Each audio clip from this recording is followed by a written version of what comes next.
All right. So I'll just kick us off. So we're here today because we are facing two crises. There's a healthcare affordability crisis that is about to explode in Rhode Island and all across the country because the Affordable Care Act funding is about to expire. Costs for Rhode Islanders are about to skyrocket, and thousands of Rhode Islanders already are going online, looking at their health insurance rates for next year and seeing double or in some cases even triple-digit increases to their costs. Families of four are seeing that their healthcare costs next year are going to go up by thousands of dollars. And rather than deal with this healthcare crisis, Republicans in Congress have decided to leave town, to leave Washington without passing a budget, which means that the government is now in shutdown. So you have thousands of Rhode Islanders who are federal employees who are at risk of not getting paid at the same time that healthcare costs are also exploding. So is that the two crises? Yeah. The federal workers and the healthcare? Yeah, and so to me the answer here is clear, which is that the Speaker of the House, Mike Johnson, needs to call Congress back into session, and we need to pass a budget that will reopen the federal government and provide the funding to the Affordable Care Act so that Rhode Islanders do not see these price increases. That's where we are right now, and I think the fact that Speaker Johnson has decided to put the House in recess and take a vacation at the same time that the government has shut down and healthcare costs are about to explode is the height of irresponsibility. I'm in Rhode Island today. I normally love being in Rhode Island, but I want to be back in Washington right now voting on a budget, and Speaker Johnson needs to get the message and act with some urgency here. So the Affordable Care Act is what is creating this stalemate. Yes. Pretty much between Democrats and Republicans. But it was set to expire at the end of this year, regardless of all of what's transpired now. So it was never meant to be permanent, correct? However, 20 million more Americans have health insurance now as a result of this Affordable Care Act funding. And so, that's the number of people who have enrolled since this funding was put into place.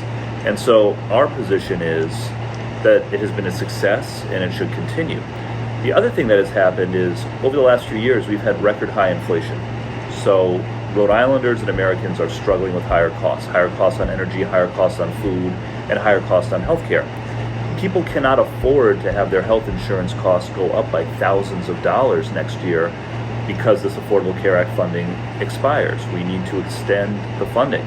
And even a lot of my Republican colleagues in Congress, when I talk to them privately, they know that the Affordable Care Act is popular. They know that the American people want this funding extended. They support, many of them do, extending the funding. But their leadership on the Republican side in Congress has failed them by closing down the House and refusing to negotiate to keep the Affordable Care Act going and to reopen the government. I have a question. So how much money is at stake here? What are you guys quibbling over? Well, so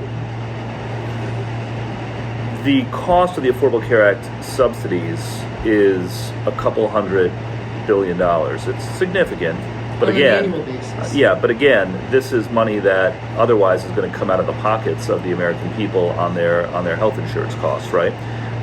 My position is we should restore this health care funding, and we can pay for it by reversing some of the tax cuts for billionaires that Republicans pushed through over the course of the summer. But you wouldn't do that within this current CR, though. Roll back? We can. Look, as was said earlier, we have known that this cliff is coming for a long time.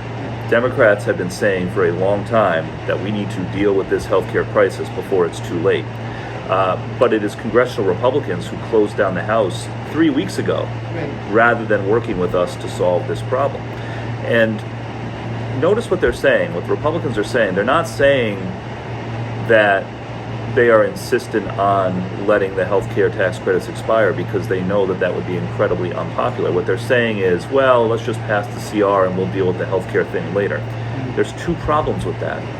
The first problem is that open enrollment has begun. Like, people are going online and making their health insurance decisions now.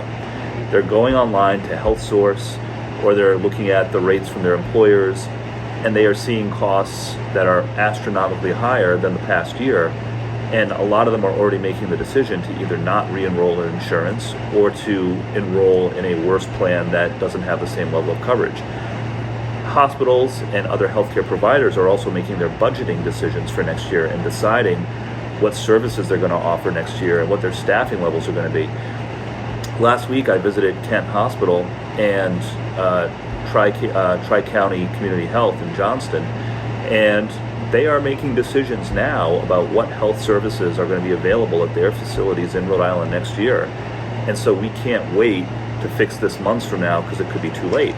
The other reason that the Republican position doesn't work for us, where they're saying, yeah, just pass the CR and we'll deal with healthcare later, is we do not feel they have credibility on that. This is the same group of people that just cut $1 trillion out of Medicaid over the summer, and that was going to let the Affordable Care Act subsidies expire until we forced the issue. And so for them to say, oh, we should just take it on faith that we'll fix the problem later, like, they do not have credibility on this. They do not have credibility on issues of healthcare. And so that is why, again, we on the Democratic side feel that we need to deal with this issue now before it's too late. So just to be clear, the premium tax credits for the ACA, right? I mean, ACA in general, it's for people who make too much money for Medicaid. Yeah. Right?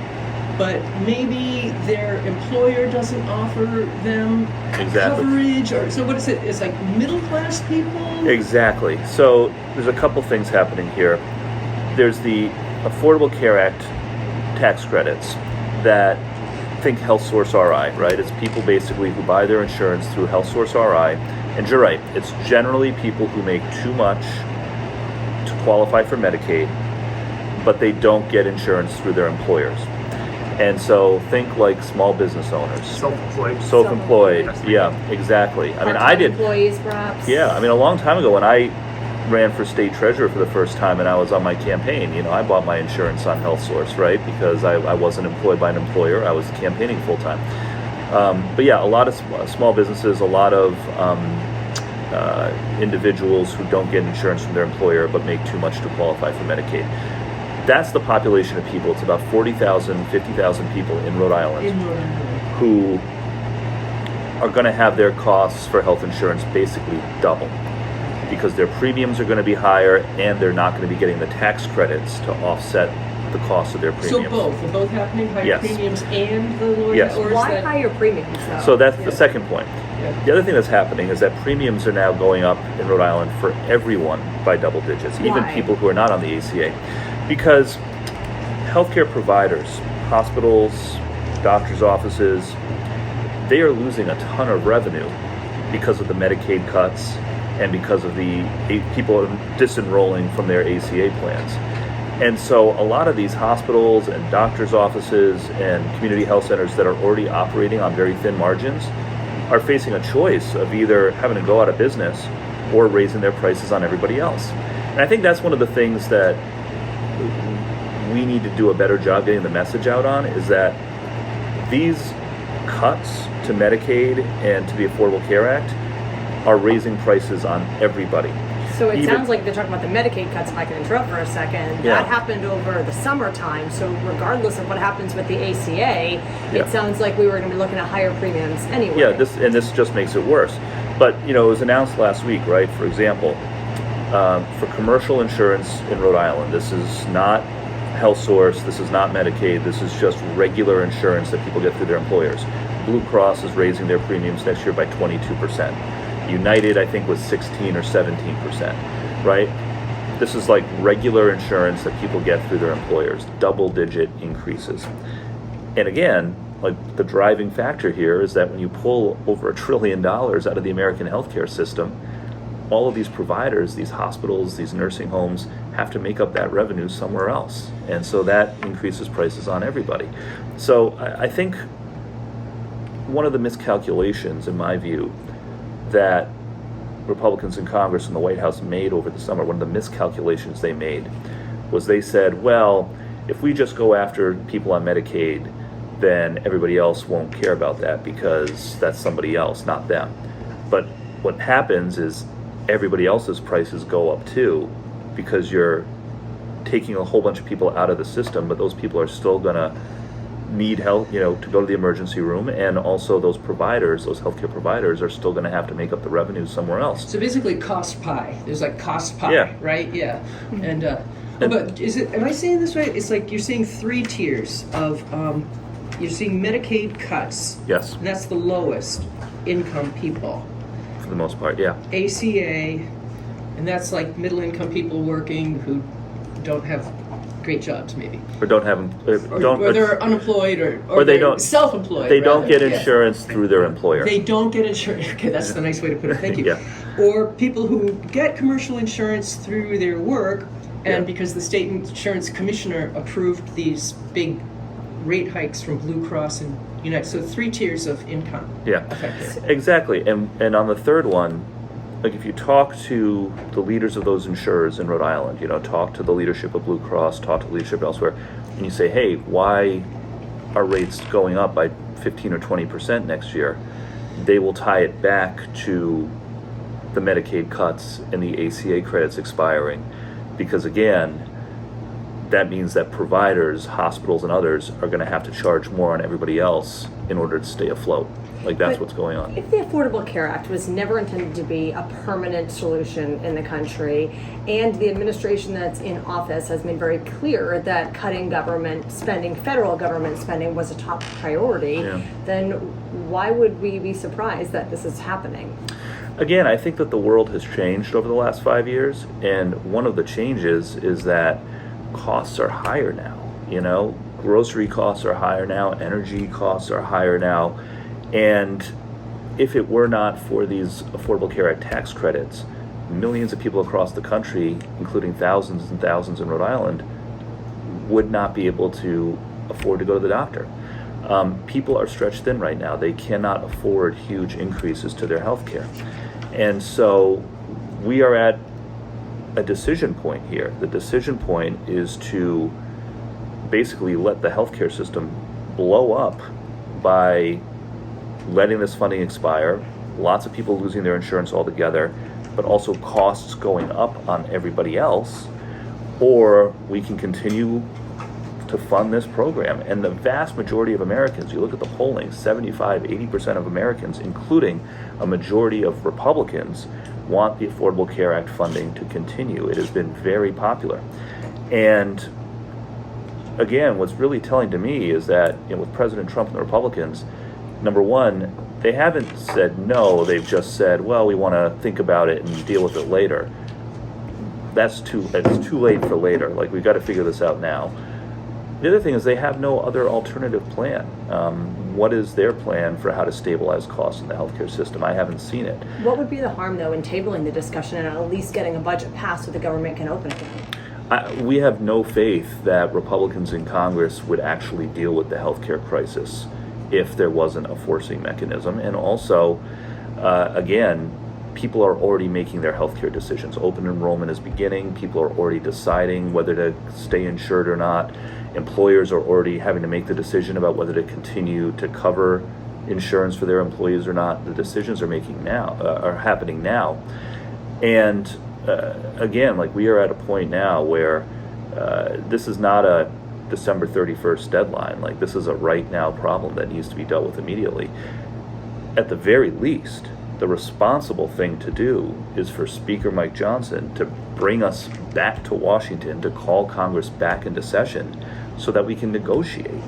I mean, we've had government shutdowns before. I don't recall us ever having a government shutdown where one party said that they were just going to go on vacation and not try to negotiate a solution. I mean, were those the words he used? Take a vacation? Yeah, I mean, he's had his members on vacation for almost 3 weeks now. He canceled session last week. He is canceling session this week at a time when the healthcare system is exploding, costs are out of control, and the government is shut down. That is reckless. It is out of touch. The thing that Mike Johnson needs to do is call Congress back into session so that we can negotiate a solution here, because every day counts. What are Democrats willing to concede? Yeah, that's what I was just going to ask. No one wants to blink first. Yeah. Yeah, I mean, look,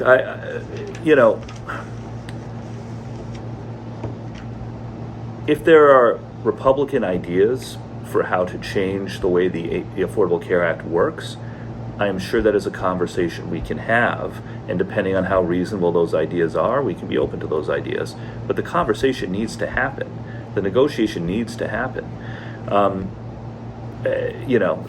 Until you get the leaders in a room and they sit down and they have a conversation, then no progress can be made. The president has seemed to indicate that he would like to see Obamacare go away completely. Yeah. Well, he's been saying for 10 years that he's going to replace it with something, right. But he hasn't said with what. And so until he, like I said, I mean, if Republicans in Washington have ideas for how to improve health care that they want to bring to the table, by all means, do that. We are ready to have that conversation. But what is irresponsible is for Mike Johnson to cancel session, for President Trump to go on golfing trips while federal employees are wondering when their next paycheck is going to come, and Rhode Islanders and Americans are wondering how they're going to afford the skyrocketing cost of health insurance next year. That is out of touch and irresponsible. They need to get back to Washington so that we can solve this problem. So this is really confusing for Americans, for Rhode Islanders watching this, because all we hear are the Democrats calling the Republicans liars, Republicans calling the Democrats liars, and placing the blame elsewhere. Quite simply, who should we believe and why? Well, you should believe the people who showed up to work in Congress to try to solve this problem. Last week, I was in Washington along with all of the other House Democrats. We were ready to negotiate, we were ready to vote, and our Republican colleagues were home on vacation instead of trying to solve the problem with us while the government was shutting down and healthcare costs were set to skyrocket. So again, I think from the Democratic point of view, our concerns here are not unreasonable. Like, we are talking about preventing massive healthcare cost increases on the American people. That is not an unreasonable thing for us to want to do. And it is not unreasonable for us to say that if you want our votes on the budget, we want to address this healthcare crisis, or at least have a conversation about how to do that. Clearly, the side that is being unreasonable is the side that is taking a my way or the highway approach, that has no plan for how to deal with the healthcare crisis and has left town rather than trying to stay and negotiate. That's been the Republican position, and I think it's wrong and out of touch. Where do we go from here? The first step is that Mike Johnson, the Speaker, needs to call Congress back into session so that we can work on a way out of this mess. Again, on the Democratic side, our position is we want to vote for a bipartisan budget that will reopen the government and solve the healthcare crisis.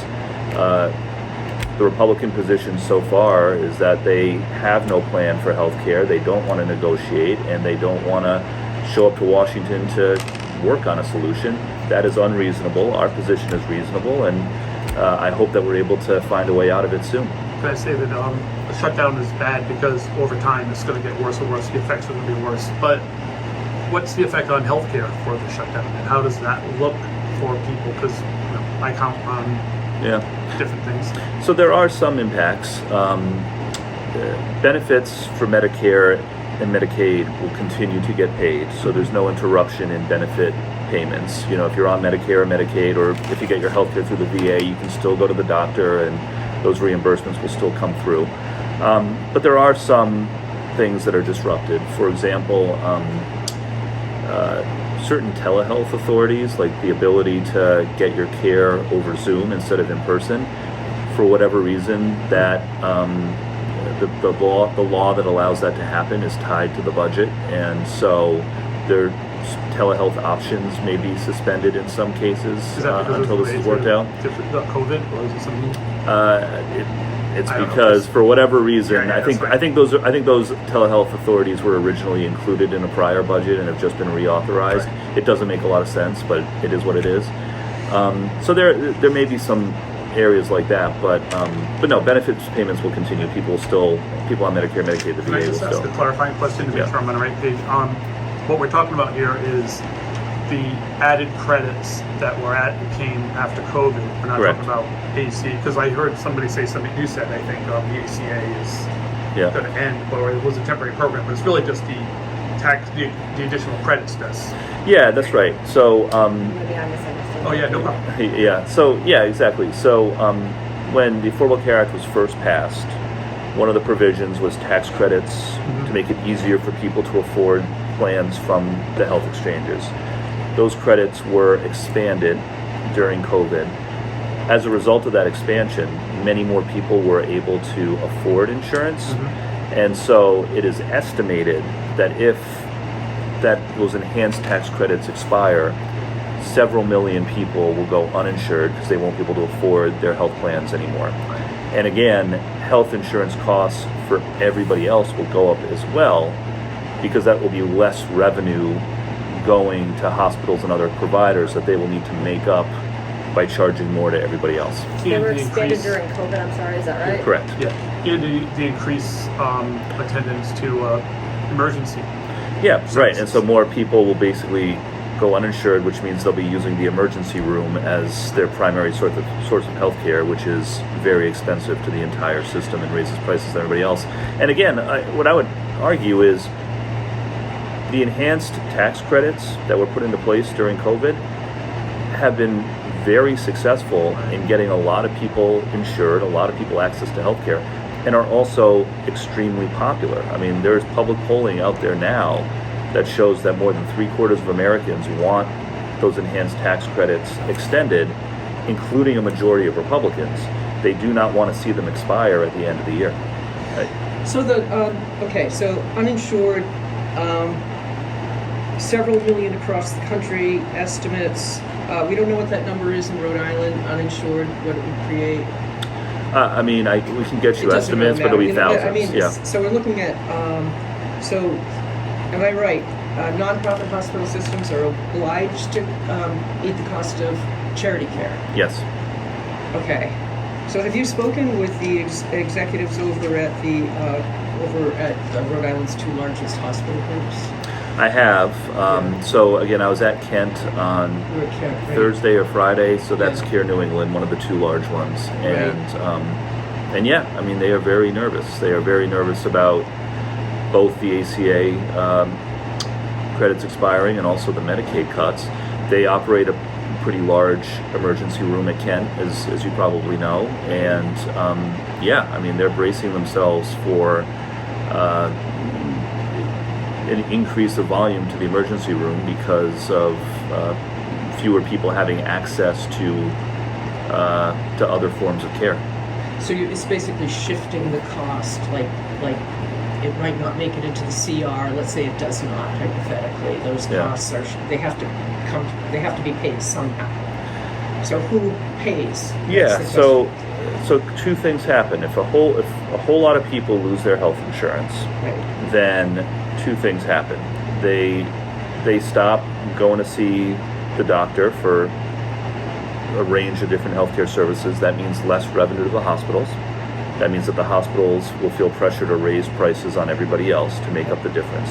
The second thing that happens is if those people who are uninsured get really sick, they go to the emergency room.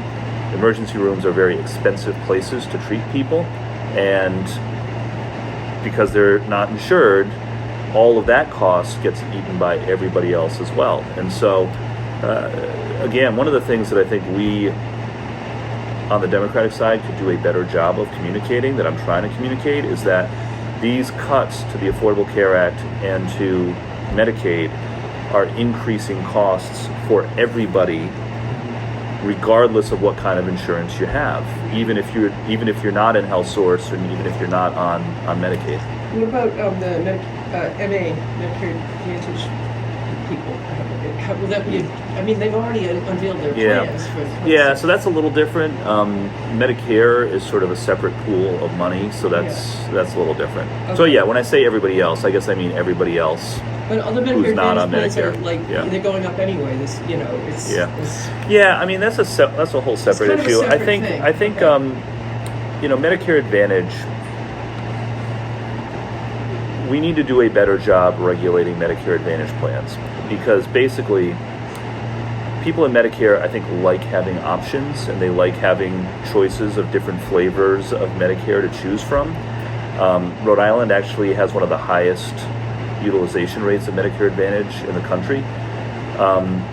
But what sometimes people find is they pick a Medicare Advantage plan and once they're in it, it's not as good as it appeared to be, or there were unintended, provisions in the plan that they didn't realize would affect them in a certain way, and so there's some who advocate getting rid of Medicare Advantage entirely. I think that cat is out of the bag, and we can't do that, but we do need CMS, which is the federal agency that oversees Medicare, to regulate Medicare Advantage plans a little more tightly to make sure that people aren't that people have full transparency into what they're getting themselves into if they pick a Medicare Advantage plan.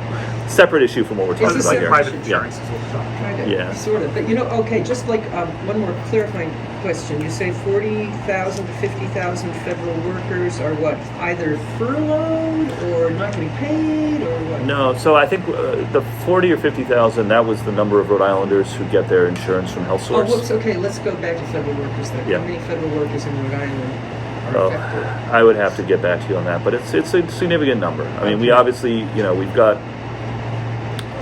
a significant federal workforce in Rhode Island.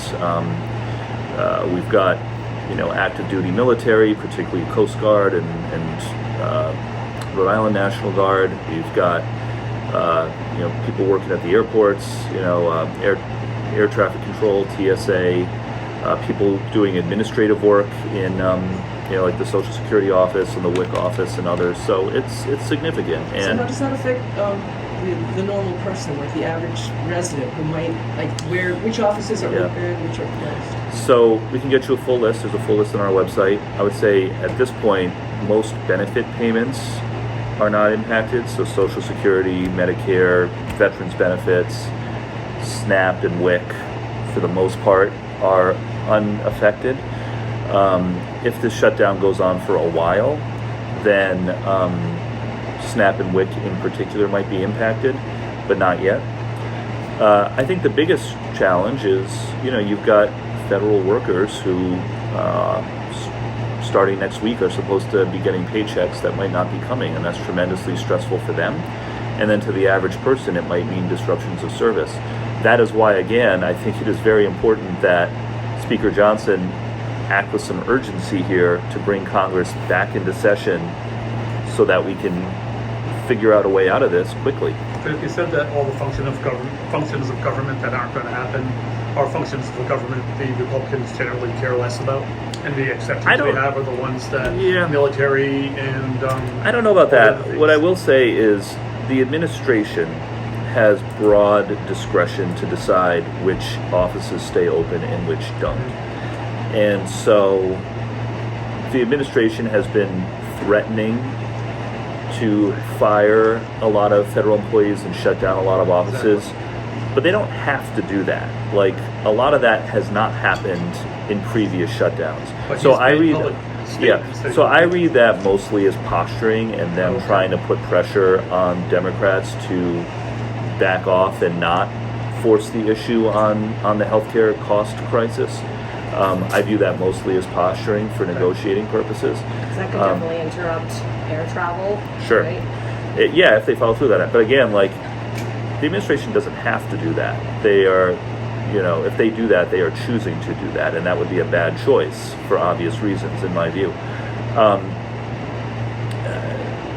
I think one of the reasons that the Speaker has kept his members home and not had them return to Washington, along with Democrats, is because he knows that a lot of rank-and-file Republican members want to extend this health care funding and want to have an agreement on a bipartisan budget, and he's trying to prevent us from talking to each other. And that, again, I think is just the wrong move. It is bad politics and bad policy.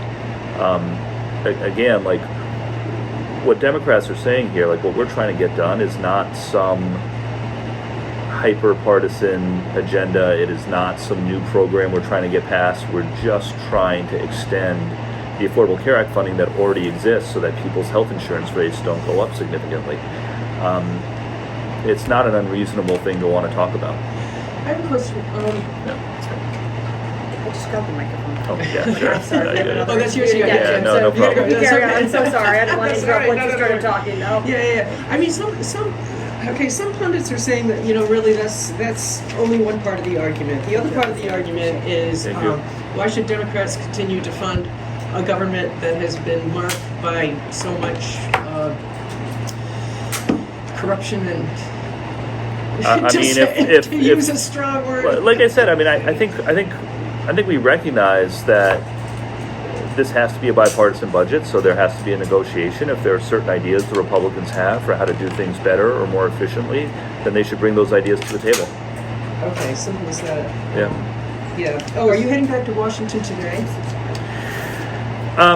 Originally, this House was scheduled to come back into session tomorrow. Yeah.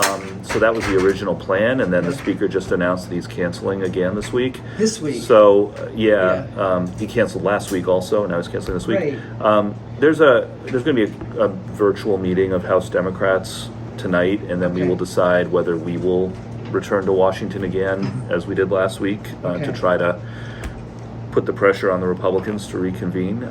So we'll decide that as a group so tonight. Virtual meeting of House Dems tonight. You'll decide whether you're going to head back to Washington en masse. Yeah, if we feel that doing that will be productive in bringing Republicans back to the table, then of course we will. If we don't, then I imagine what we will do instead is use the time to do this, to go around our districts, visit healthcare facilities, and call attention to the importance of the issue. So it'll be one of those two things. Okay, and I think the Senate was supposed to have some kind of a vote today on stopgap funding. What are your I mean, the Senate's been meeting, right? It's only the House Republicans who haven't been showing up to work. Everybody else has been. I just want to ask about, we had a similar thing happen with the childhood tax credit that brought lots and lots of kids out of poverty. Yeah. And we did let that lapse. We never renewed it, and thousands, maybe millions of kids went back into poverty as a result of this. We didn't win that one. Yeah. I mean, you did, or the Democrats didn't. I don't know what the exact circumstances were, but that's gone. Yeah. So what's to say this is also just going to be gone? Yeah, I mean, I think there's a couple of things that give me hope. The first is the healthcare cost crisis impacts a much broader population of people. You're talking, again, not just about lower income Americans, but a lot of middle income Americans whose healthcare costs are about to go up significantly. Not just people who are on the health exchange, but people who get insurance from their employer as well. Right. So I think that the political pressure to act is going to be even greater. The second thing is, I hope and I think that Democrats in the Senate understand the importance of knowing our power and using it. Back in the spring, I voted against the CR then, as did most House Democrats, because we wanted to force the issue on the DOJ cuts and other things that were happening that we disagreed with. Senate Democrats, unfortunately threw in the towel without really putting up a fight back then. I think they got an earful from a lot of voters over that, and now they seem to understand that when you're in the minority, these opportunities for leverage where we can deliver something for the American people are very few and far between, so you can't let them go to waste. And but I think, like, broadly, it's a good question to ask, but I think the political pressure will hopefully be greater this time because more people are impacted. Could you describe the health care benefits enjoyed by members of Congress and say whether your costs are going to go up in the coming year? Yeah, so every member of Congress, we purchase our health insurance from the DC Health Exchange. That's the way they do it. I don't know why. I wish I could buy mine from Health Source RI instead, because honestly, the plans are better than the DC ones. From the DC District of Columbia Health Exchange, you choose a plan. That's right. That's the way it works for members of Congress. And so, so I would imagine that our costs will go up next year as well if we don't act. I hope so. Yeah, I mean it should be said. I think interests are aligned here, in a way that could be helpful. Yeah, that's good. Yeah. That's so interesting. All right. Well, thank you guys for your time. I appreciate it. Thank you very much.